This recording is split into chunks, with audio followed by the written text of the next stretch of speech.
Into anything. All right, sorry. It's a normal question. That's fine. Normal question. I get it. Basically, Uthman wanted to standardize the Quran. In the hadith, in Bukhari, hadith number 4987, it says that there were differences among the people of Iraq and the people of Differences in among the people of Iraq and of the people of Sham, which is Syria, in their recitation. Yeah. It doesn't say that their recitation was wrong. It just says that there were differences. So I'm trying to be fair to you. Yeah. They were Hudayfa had mentioned to Umar Uthman to do something about it. So he decided to have the Quran standardized.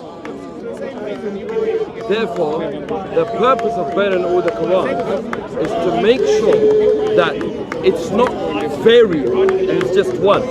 No, but how do you know that one is the correct one? That's the point. Because that's his companion. No, but the ones that sat with him daily. The compilation was done by Zayd. Come in so I can hear you, yeah? The compilation was done by Zayd bin Malik that you said. Zayd was not the only one that wrote, you know. No, but right? No, but that's what the hadith Other says. guys are with him. No, that's not. No, let me just quickly correct that. When Zayd collected the Quran around 632 under Abu Bakr, he did it by himself. When you say that there were three others with him, that was 20 years later under Uthman. Under Uthman, he was transcribing the Quran that he received from Hafsa. He had 3 men from the Quraysh helping him with that, and that's when Uthman said, write it in the dialect of the Quraysh because the Quran was revealed in their tongue. So that's when you have 3 other men transcribing, not collecting. Yeah, the collection was done by. Hang on. Do you understand that? How was the Quran preserved? No, It's not preserved. Listen to How was it preserved in the Muslim eyes? Wait, listen to the foundational point. Go back to the foundation. Listen, go back to the foundational point. Please, bro. No. Just a minute.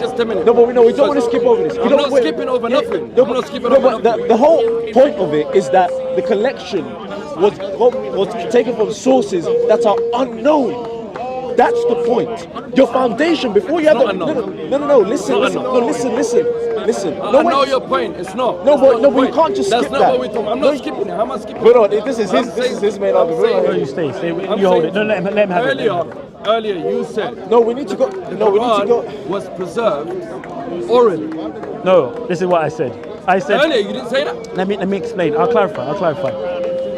I say that Muslims believe that the Quran is perfectly preserved primarily through oral evidence. That's not what you said. What did I say then? Tell me. You didn't say it. Tell me what I said. You didn't say it. Tell me what I said. You said to me. You said to the girls that Muslims believe that the Quran was preserved orally. Mainly.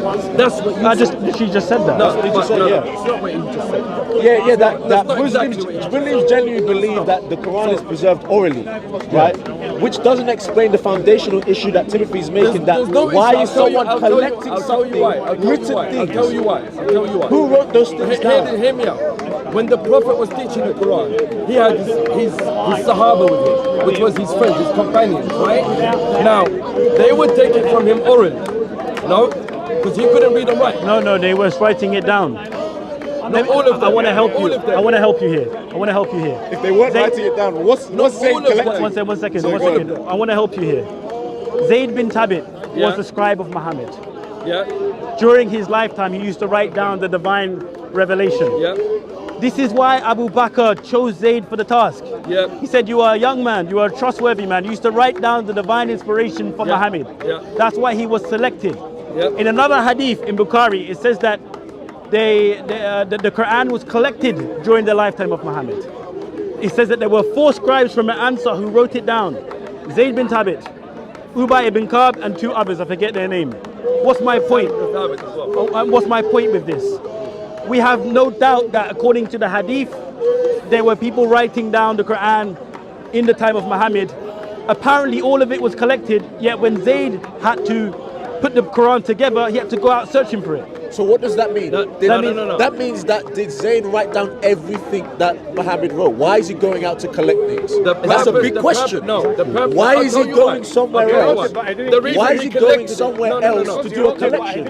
If he was with, if he was with, that assumption. no, I'm not. No, it's not. I can tell you as a fact. It's a question because if he is right, if he's with the Prophet the whole time, writing down the revelation the whole time, why when he's now instructed to inscribe it, why is he going to other sources to collect these things? Who else is writing these things where he's writing it on parchment and also? Because it was preserved orally.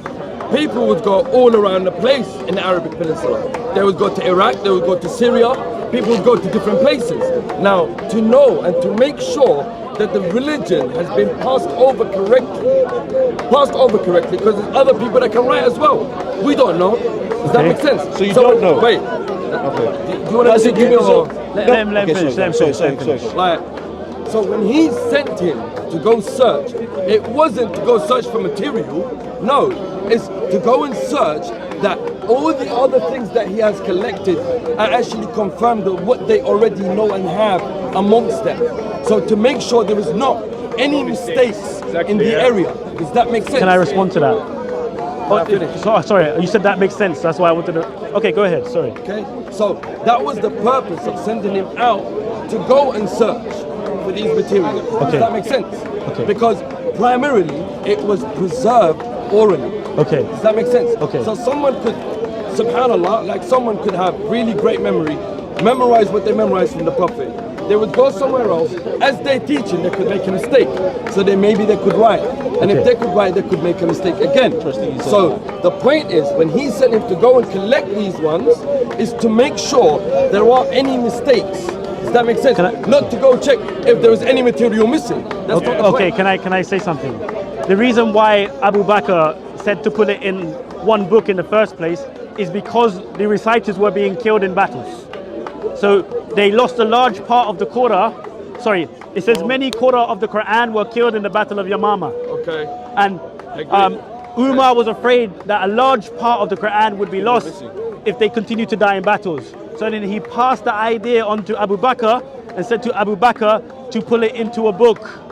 And then they were unsure at the time because they were like, well, how can we do something that the messenger had never told us to do, right? But notice something. When Muhammad was alive and he was giving revelation, they were writing it down. Why? Why did Muhammad have scribes in the first place if the preservation was entirely oral? The reason why they had to write it down is so that they could remember what Muhammad said. That's why, so that became the primary way of knowing what the Quran is, not orally. Now, when Zayd was sent to collect the Quran, he was collected, you said not on... Who sent Zayd? Abu Bakr. Okay. Now, he was sent to collect the Quran, to search for the fragmentary scripts of the Quran. That's what he says. Zayd said, and I paraphrase, that this task was so difficult that he compared it to moving a mountain. That's how hard it was. Yet this is meant to be Allah's word. This is meant to be what everybody had known and recited. Yet he compares it to shifting a mountain. And should be oral. And should be oral. And then when he's collecting the Quran, it says that he collected it from palm stalks, thin white stones, from scapula, from the backs of camels and things, from, did I say thin white stones? From the chest of men. So men who maybe knew a verse or a chapter of it. And then he put it together into a book and he gave it to Abu Bakr. That's where your Quran came from. That's literally what it says in the hadith. Anything that I'm saying, I'm not making it up. I'm not twisting it. I'm taking the information from Bukhari 4986. Anything that you're saying now is additional to that hadith. So if you have anything that you disagree with, then just show me where you're getting it from. The interpretations of that hadith, basically, they didn't know the Quran that they had.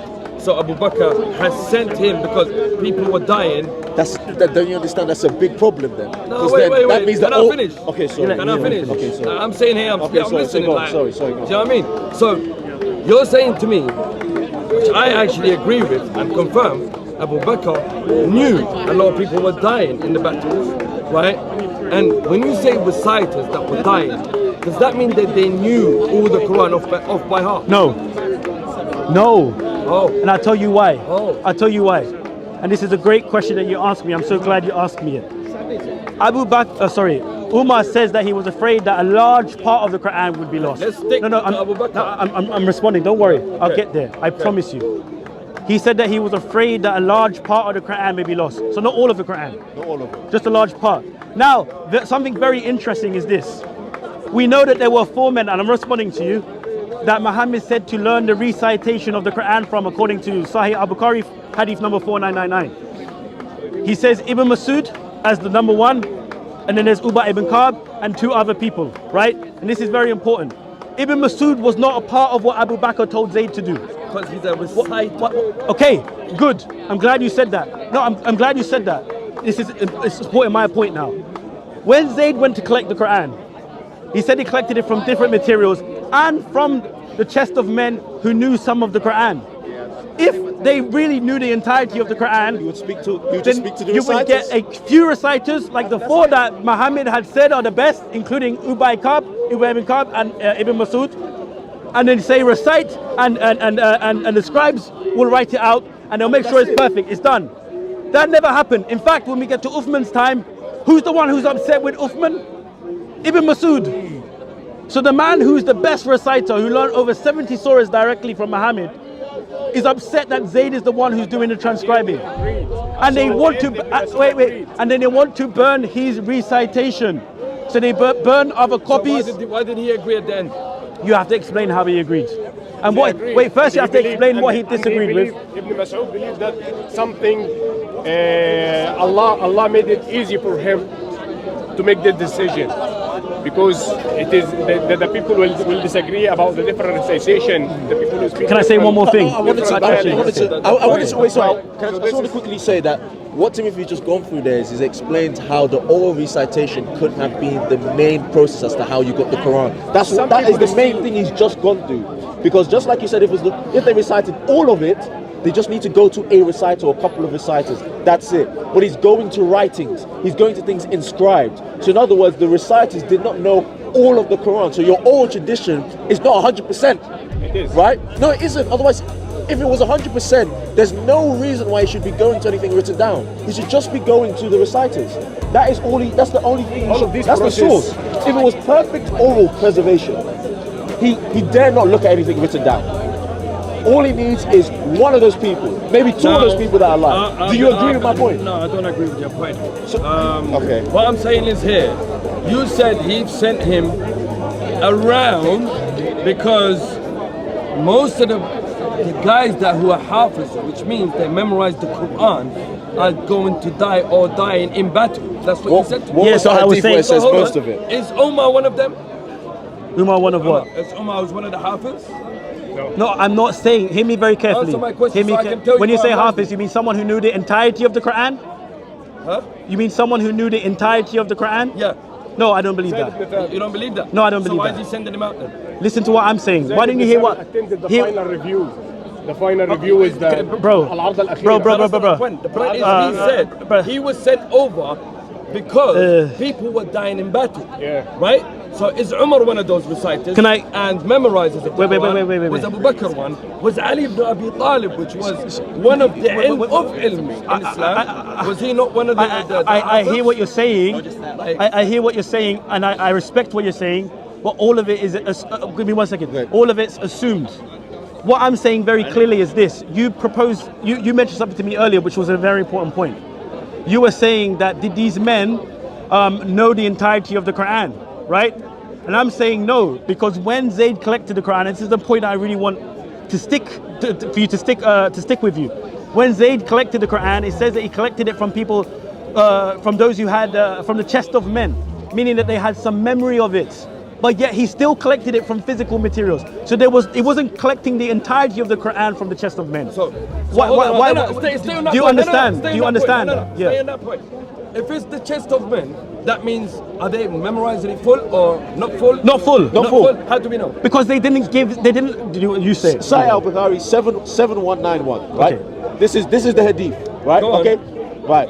So we have Abu Bakr sent for me owing to the large number of casualties in the battle of Al-Yamama while Umar was sitting with him. Abu Bakr said to me, Umar has come to my and said, a great number of Quraysh have of the Holy Quran were killed on the day of the Battle of Al-Yamama. I am afraid that the casualties among the Quraysh of the Quran may increase on the other battlefields, whereby a large part of the Quran may be lost. Not the whole Quran, a large part. Yes. So that means there's an understanding that these people, the Quraysh, how do you pronounce it? The Qur'an of the Quran. No, the Qur'an of the Quran. Those who had learned, who had memorized it. The Qur'an seem to be as a collective. Maybe as a collective, they've memorized the Quran as a collective. So right? Someone a part here, a part here. So if all the guys go to, if they all go to battle, so orally, obviously. No, but as a collective. So as a collective, in other words, if we're looking at it mathematically, as a collective, they're 100%. One person dies, there's an issue. It could be 99% now, right? If more people die, it could be 80% that's left. I'm with you. In other words, this guy's afraid we're losing the Quran, right? We're losing the Quran. In other words, all these guys have not memorized the Quran in full. They've memorized parts of it. They could be overlapping. That's not what I'm not saying that that's not possible. But it means that there's some people who do not know the Quran in full, and they're afraid that they're going to lose it entirely. So in other words, you got to. That's why he's hasted to now collect it. Do you get that point? Do you understand? Of course, I understand. So in other words, the oral preservation that you are going on about shows that they didn't orally preserve each individual did not orally preserve the whole Quran. They orally preserved parts of it. yes. That's why. Yes. That's an assumption, by the way. Yeah? No, that's according to the hadith. No, that's according to the hadith. Go on. Let him speak. I want to say one thing as well. I'll make it for you. I'll tell you now. Okay. So addressing this hadith. Yo, let me finish. So go. Umar ibn al-Khattab goes to Abu Bakr radiallahu anhu and says to him, there's a lot of people that are dying. Sorry. Umar bin Omar Khattab. goes to Abu Bakr and he says to him, there's a large numbers of Quran that Hafid or memorizes the Quran are dying. So he said to him, this could be a concern because on some parts, most of the Muslims, someone would learn some parts, he would learn some parts, he would learn some parts, he would learn some parts, and with them collectively, it's the whole Quran. Yeah. I understand your point. Now, well, I'm not even saying that. I'm not saying that. I'm saying a large part. I'm saying a large part. I'm saying a large part. I said collectively. I just said that. Listen, collectively, you can say 100%. But each of them, each individual has not memorized 100% of the Quran. Did I not just say that? I'm not saying that. I'm Did I saying a not large just say part. that? Okay, well, a large part. Did I not just say that to you? Okay, continue. Well, continue. Yeah, I'm saying a large part because that's what the hadith says. The hadith says a large part. Anyway, I can't remember. Nothing comes to my mind to show any of the companions. I can't remember if there's a hadith or not that someone is fully memorized the Quran 100%. So I'm not going to say attended all the majority. That's the point then. Oral preservation is now the question. It is because if they haven't fully memorized it. All right, go. So hold on. If you know 4 surahs, are you the only person out of the whole Islamic nation that knows that 4 surahs? Of course not. That's why he sent people to go there. Right? There's a problem here, though. But is that not the purpose? I can respond to what you're saying. Is that not the purpose? There's a problem. So when I make that, can I say something? Can I say something? That's double standard. You raised an interesting point. I still wanted to bring up Ibn Masud because he had an issue with what was happening under Uthman. I want to let me 1 second. I'm just putting it out there. Look, just to argue it once agree. Brother. Yeah. I'm just putting it out there so you know I haven't forgotten about that. But I just want to quickly address what you just said. In Bukhari 4986, it says that the last verse of Surah At-Tawbah was found with only one person, Abi Kuzaima al-Ansari. Okay. And Zayd said he could find it with nobody else. So when you were saying that there were other people that he could compare this to and compare that to and say that they were they all had the same knowledge, that's not true. The only one who had that knowledge. No, the only one who had that knowledge. On like few ayahs. No. This according to that same the hadith, it says at the end that the last verse of Surah At-Tawbah was found only with Abi Khuzaima al-Ansari and nobody else. Was found written. It doesn't say. And do you know why I say that? Do you know why I say that? It doesn't say that? No, wait. No, do you know why he's making things up? Because we remember when Zayd was collecting. No, he's making things up. And I'll tell you why. Because when Zayd was collecting the Quran, there were multiple ways he collected it, written and oral. But when it suits him now to say, oh, written, but why doesn't he apply oral when he also knows that it says in the same hadith that he took it from the chest of men? So he's picking and choosing. No, but so he's actually picking and choosing. Khuzaima that you just mentioned right now. Yeah. How did he take it off him? It doesn't explicitly say. It doesn't explicitly say. Okay. So he's picking and choosing. He's choosing specifically that it was written. I'm not saying that. I'm saying that it doesn't say, and I'm saying that it gives you two options. Whether it's and by the How way, can they give options if they don't know? No, you're missing the point. He says that it says that he went to search for it on. He went to search for fragments of the Quran on palm stalks, thin white stones. He doesn't even tell you who he got it from. So for all I know, Zayd was walking around and said, that looks like the Quran, and picked it up and put it together. No, why should I? No. Why should I? The Muslim attended the time of the revelation. He was with the Prophet. Yeah. While the Prophet is receiving the revelation, he was sitting with him. I'm just going with what. He's the most one who memorized the Quran. I'm just going. No, I told you already. According to the hadith, that's what it says. That he have both though. He's the most one. He's sure about what he was doing. He sat with the Prophet. The people didn't sat with disagree. the Prophet. Yeah, so did he memorize it 100%? I'm not saying he didn't. I'm not saying No, did he or not? I'm not You saying can't have both. He That's the sat point there of to this. write. What do you mean memorize? He sat in front of him to write. Did he know all of There's it? nothing He to was do a with scribe. memorizing. Did he write He all was of it? one of the most knowledgeable I get about that. the Quran. I get that. He Did he memorized write the all of it? Quran and he reviewed with the other who were memorizing it. Okay. So they reviewed it Why- together. So why did he go outside? Review what? The Quran. Make sure with the- the- with the He other was told to. companions. One second. Make sure. He was Okay, told. sorry. Make sure I'm that only he's going with what the hadith says. The hadith says that because he used to write down the divine inspiration for Muhammad, and that he was trustworthy, he was asked to go and do this task for Abu Bakr. That's what it says.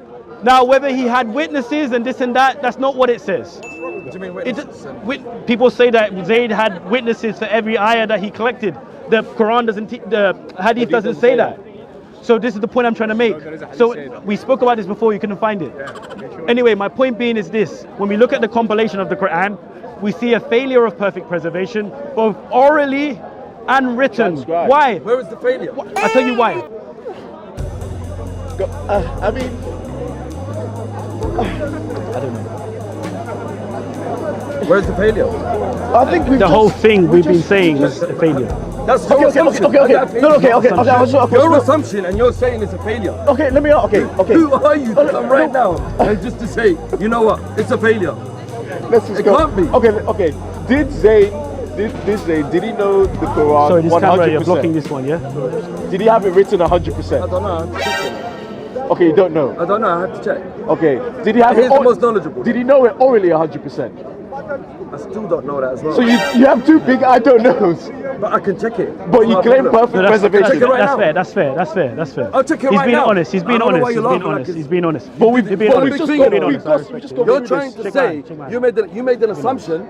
You made an assumption, and you're trying No, to we're not- say no. because of your assumption, this is a fact. No, it's not a fact. we're Because looking at all the- Muslims. Listen to me. When it was compiled, it had to be reviewed by who? His companions that sat with him day and night. Day and night. Can you and show you're me saying this? to me it's not preserved. What do you mean? Can I? And you just yourself said, huh? So he wants to jump topic because he can't defend his religion. This is the point. He wants to This is jump the point. topic because he can't defend his religion. Well, it's quite clear, but like I don't get your assumption. But you see why this conversation happened in the first place. We though. can have that conversation. It's not an Yeah. issue. The issue is you can't make an assumption Yeah. of your own because you don't think it was preserved properly. If you read the Quran anywhere around the world, right now, it's the same. That's not It's- true though. How's This that is not what true? I'm trying to say. It's not How's that not true? It's How? not true. I'll educate you. It's not true. How's that not true? Let me explain. If you Respectfully. I respect. Can I just say one phrase? I One wanna. phrase. Go on. Just one phrase. During Ramadan, there is some prayer that it says, in Maghreb, yeah? If you take a camera and put it in a mosque in Palestine, you put a camera in a mosque in Morocco, at the same Maghreb time and you listen, their prayer will be the same thing. They're going to repeat exactly the same way. But they don't have no ancestor in common. But this is memorization. Which Quran are they reading? The one Quran. There are different Qurans. This I don't know. Then that's what that's what I only know one Quran. There are different Different Qurans. Quran. Okay. There's no different Quran. We can argue. I with wanna this to judgment day. I wanna stay on the topic to be let's fair. not- But the Let's high is not the same derail. all around the world. You know. I wanna stay on topic to be fair, right? Fair enough. I want to conclude this conversation, but I want to just end with the Ibn Masud statement because that's what I had mentioned earlier, right? During the time of Uthman, around 652, Zayd was appointed by Uthman, and there were 3 men from the Quraysh to transcribe the Quran, to standardize the Quran. This is what is said in Jami' at-Tirmidhi hadith number 3104. This is what Abdullah ibn Masud said. He said, "O you Muslim people, I am removed from recording the transcription of the Mus'haf, and it is overseen by a man, by Allah. When I accepted Islam, he was but in the loins of a disbelieving man." Whoa, meaning Zayd bin Thabit. And it was regarding this that Abdullah bin Masud said, "O people of Al-Iraq, keep the Musahif that are with you and conceal them, hide them. For indeed Allah said, and whoever conceals something, he shall come with what he concealed on the day of judgment. So meet Allah with the Musahif."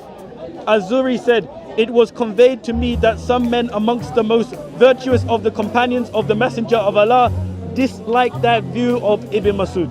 So Ibn Masud disagreed with Zayd transcribing the Quran that Uthman had taken from Hafsa. He told the people of Iraq to keep the Musahif that are with them, to conceal it. And then he cites a Quranic verse, clearly in disagreement with what was going on. Remember, the reason why Uthman standardized the Quran in the first place, according to the hadith, is because there was differences in recitation from the people of Iraq and the people of Sham. And they were worried that it would cause great division. So I'm showing you here that the main guy, the main reciter, Abdullah bin Masud, was not happy with the standardization process. And he told him to conceal them. Why? Because they were being burnt by Uthman. Imagine in our tradition, if we were talking about Christianity, that the first manuscripts were being burnt. Come on. And then we have the manuscripts from one of the best reciters of them all, burnt. How can we say that this is preserved just on these just on this hadith alone? It's a joke. And is this how you treat the word of God? Sorry, man. I'm just. Is that how you treat the Anyway, word of I'm gonna. If you have a response, I'll listen. Yeah, and it's burnt. Yeah, burning. God? How do you treat? Is that how you treat the word of God? I'm not even gonna answer you, man. I'm talking to Mike anyway. No. Yeah, I'm done anyway. If you have any, It's all good. It's all good. It's all good. I'm good, bro. Come on, man. I'm It's good, all good. man. That's all right, man. Oh, we love you, man. We love you, bro. So, like, I have conversations, yeah, like, to pass on understanding, innit? Me personally, innit? You can have your own assumptions, your own conclusions. That's up to you. But the fact remains that the Quran itself, if you go anywhere around the world right now as we speak, it's the same. It's the same. And while it was getting collected, the 4 Khalifas that were there, even at the time of Abu Bakr, Umar, Uthman, or Ali, they all agreed upon that the Quran is actually correct. So for you to say or to make that assumption, listen to me. Look, you've just said your piece, right?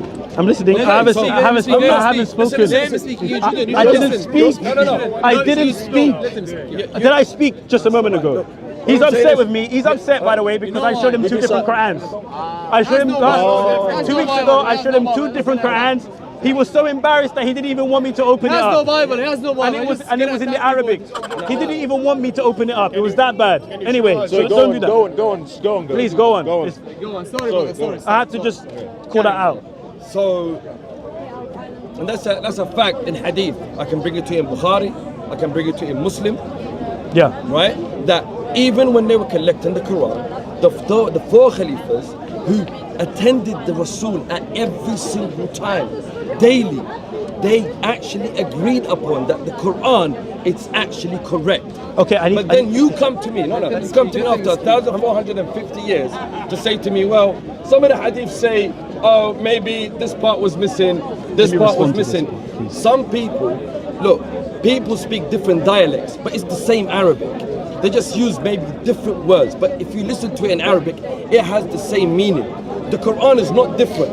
It's in different recitations of just dialect in Arabic. Okay. It's as simple as that.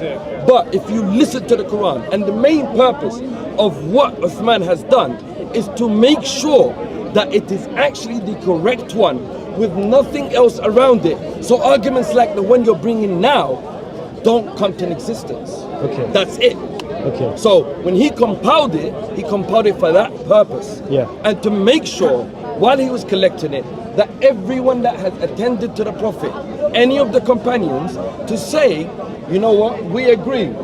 Like you just said, maybe 4 guys would take the collection of the Quran of the Prophet. So he would learn a third, Maybe. third, and a third, or Maybe. a quarter. You said that anyway. Maybe. So if they learn, he might show Just quite a emphasizing few it was maybe. Mashallah, He wise might show people, quite wise a few people. Listen to the wise people. He might show Listen to the quite wise a few people, correct? So if he dies, I know he taught 1, 2, 3, 4. I'm gonna go to these people. When these things are looked at, they're looked at the character.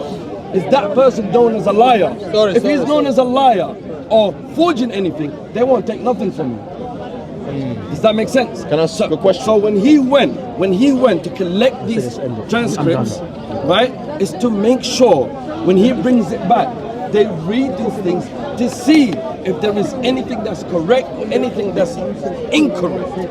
You can definitely Does that make sense? end it. Just So it's that's just the purpose. It was just a question That's because he talked really about how they would look at if this person was lying or whatever. I wonder what the criteria was for the things that were written down. That Zayn went to collect that were written. What is the criteria for those? That was what I was thinking. You know the in all that he criteria. said Do there, you know the criteria? I understand That's what he gonna did be in terms You know the of. criteria. Yeah, but You know I the think it's criteria. interesting just so that we're hearing that you explained very well about about the liars and if they were lying, you would disregard them. But for the things that they were written, what's the criteria for that stuff? That is a big question. You keep cutting. You know, okay, you know what? That was a statement I'm just making. That's fine. There's those cameras now, isn't it? Okay. can answer. Go on. I'm ready to end the conversation. Go on. No, I'm ready to end it. So if you wanna, God bless you. Right? I hope Appreciate it it, was, respectful overall. No, definitely, man. Always, It man. was passionate, but Thank you, bro. you know, Assalamu alaikum, brother. yeah, it's not personal, right? You know that. Yeah. It's not the first time me and you talk, man. You know what I mean? Cool, man. Good But conversation. nice to speak to you guys. Yeah. Will you shake my hand now?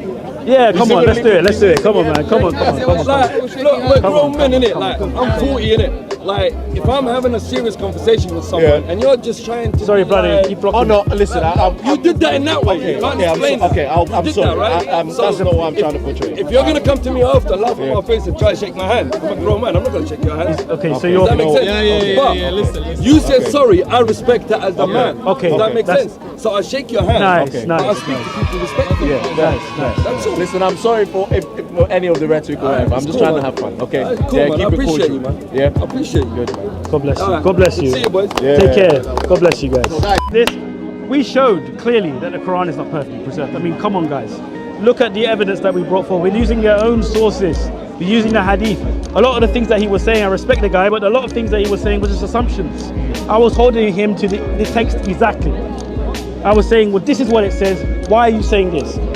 And he couldn't give an adequate answer. He couldn't give an adequate response. So we can see from the get-go, from the beginning, from the foundations of Islam, that the Quran is not perfectly preserved, just without even looking at the Quran itself. Just by looking at how it's compiled. Imagine that. Zayd going to random places, seeing random men and picking it up from random things and saying, well, this is the Quran. And this is meant to be Allah's words. How can we take this very seriously, guys? And Muslims feel like they can talk to me about about the preservation of the Bible when this is their foundation. It's a joke. It's a complete joke. So I hope you guys were able to see clearly how the Quran is not perfectly preserved. It's the biggest lie that I've ever heard in my life. And now this is the problem, because in the Quran it says in Surah Al-Hijr, Surah 15, verse 9, that Allah pledged upon Himself to preserve it. Preserve His word. So if it's not Word. preserved, if there is one thing that is not that's there which should not be there or Allah's missing, not fulfilling His promise. then we have a God who hasn't kept His promise. And if God cannot keep His promise, then He can't be God, can He? Yeah. He How can't can- be all How powerful. can you trust Him to save you now? Yeah, exactly. So you want to say any last words? I think it was just good conversation. I just came in at in the middle of that there when the other guy came in, just because I was trying to understand that in terms if you're looking at just oral preservation, if it's perfect, why are you going to something that's written? I think that's a big point. Why are you going to something that's written down? If you're saying that this Quran is God's word, it's only preserved, it's perfect, its compilation there should be nothing written there. In fact, there should really be going to other different sorts of people as well. That whole point about the people who were the reciters who were dying in battle, again, even he said it himself in the video, maybe they knew collectively 100% of the Quran. It's a maybe. He's making the assumption there. So maybe they know 100% of the Quran. Now these people are dying. Now you need to do a compilation here, there and everywhere. Again, at the end he said about the people who are reciting, they go through a bit of scrutiny. But what do the writings that he collected, where did they come from? What's the scrutiny of where he found those writings? Why is that included into the Quran? So I thought those were some interesting points that were definitely in that video that were highlighted, but we thank God. Timothy's been doing a lot of work on this, so I've actually been learning a lot from him. We learn from each other. From this argument, and I'm going to be learning more myself. Hopefully, I'll be able to use it and stand on my own about it. But yeah, it was good to support him on this. Thank you. And, I appreciate that. Great. Yeah, thank God, man. Listen, this is what Christianity is about. But pray for our speakers at the corner. Yes. Pray that we continue doing this thing, that we're bolstered, that we're strong in our faith, and that we can keep bringing these arguments, pointing out and taking down arguments, principalities, all these things by the grace of God. Amen. Thank you. God bless you. Take care.